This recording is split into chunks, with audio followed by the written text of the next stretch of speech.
les services de renseignement ont intercepté plusieurs communications entre un individu et des chefs terroristes portant sur des détails des positions des forces de défense et de sécurité intérieure, des volontaires pour la défense de la patrie, ainsi que sur les opérations militaires. Après analyse technique approfondie, l'individu est identifié au nom de Bahari Abdraman et se trouve être un officier des forces armées burkinabè. Il est identifié appartenant au bataillon de justice militaire. La recherche d'informations sur lui dans son corps d'appartenance va permettre aux agents de renseignement de découvrir que l'officier est en situation d'absence irrégulière depuis quelques semaines et fait l'objet de procédures pour désertion. La surveillance des communications du lieutenant déserteur Bahari Abdraman va donner des liens supplémentaires qui vont intéresser les services de renseignement, notamment avec un officier des forces armées du nom de Compaoré Joani, un ancien sous-officier de l'armée burkinabè du nom de Zerbo Laoko, un officier en service au Centre intégré des opérations du Burkina Faso, le commandant Ouedraogo Frédéric, un officier des forces armées en stage dans un pays européen, mais déserteur depuis un bout de temps et ayant rejoint Abidjan du nom de Kaboré Constantin. Le travail minutieux des services de renseignement va révéler un grand complot en préparation contre notre pays, dont le but ultime est de semer le chaos total en vue de placer le pays sous tutelle d'une organisation internationale à mesure de reprendre le contrôle dans 10 ou 20 ans selon les instigateurs.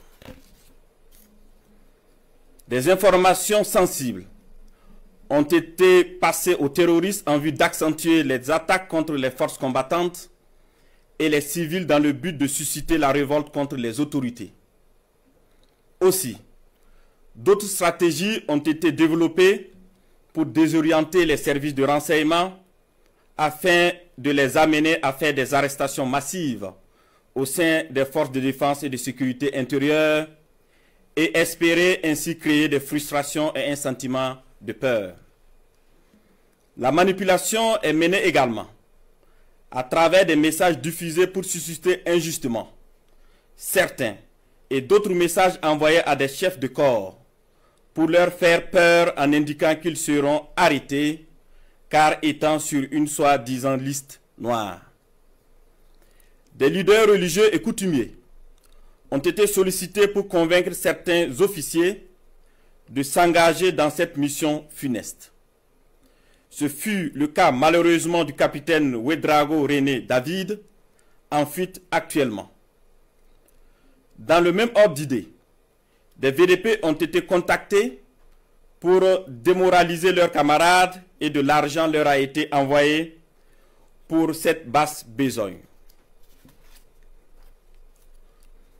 Tous ces stratagèmes perfides ont été développés dans le seul but de déstructurer l'armée et semer le chaos. Les services de renseignement ont suivi la manœuvre qui devrait aboutir, selon le plan des comploteurs terroristes, le mercredi 16 avril 2025, à un assaut sur la présidence du Faso par un groupe de soldats recrutés par les ennemis de la nation. Cet assaut devrait être mené au même moment que plusieurs attaques terroristes d'envergure pour occuper les vecteurs aériens à défaut de pouvoir les détruire au sol. Quelques jours avant la mise en œuvre de ce projet diabolique, des VDP et soldats patriotes se sont présentés dans plusieurs services, notamment au renseignement et à la présidence du Faso, pour dénoncer le coup en préparation. Ces dénonciations se sont poursuivies jusqu'au mardi 15 avril 2025 et ont permis d'arrêter des cerveaux de la manœuvre à Ouagadougou et d'autres en fuite vers la Côte d'Ivoire.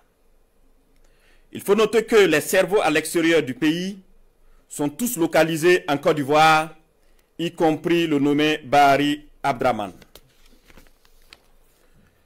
Le complot se poursuit activement depuis leur centre des opérations à Abidjan, avec pour objectif de semer le chaos au Burkina Faso avant le mois de juin.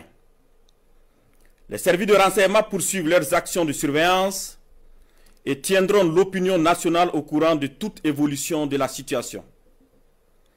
Plusieurs autres personnes impliquées sont suivies et assumeront les conséquences de leurs actes le moment venu.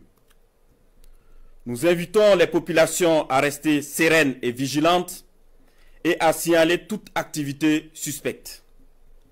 Quant aux vaillantes forces combattantes, nous les encourageons à poursuivre leur mission avec détermination tout en restant vigilantes.